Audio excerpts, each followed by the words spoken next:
High বন্ধুরা, আজকে তোমাদের সামনে আবারও একটা নতুন কেস নিয়ে হাজির হয়েছি। এটি হচ্ছে ছাগলের বিষ খাওয়া কেস। এই বাচ্চাটি এঁদুর মারা বিষ খেয়ে ফেলেছে।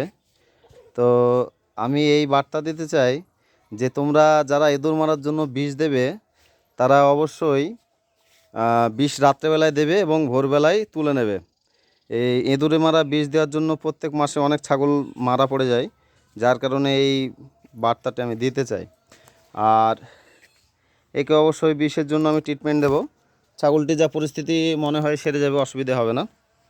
তো দেখতে থাকো আমার ইউটিউব চ্যানেল এবং লাইক, কমেন্ট, শেয়ার, ফলো করতে থাকো। এখনও এর সিমটম পুরোপুরি আসেনি, তবে ধীরে ধীরে এর সিমটমগুলো চলে আসবে, যার কারণে আগে আমি একে বিষ খাওয়ার ট্রিটমেন্টটা করে দেব, যাতে এর সমস্যাটা না হয়। তো এই ভুল যেন আপনারা করবেন না। আগামীতে যখন বিষ দেবেন রাত্রেবেলায় বিষ দেবেন এবং ভোরবেলায় তুলে নেবেন। হ্যাঁ।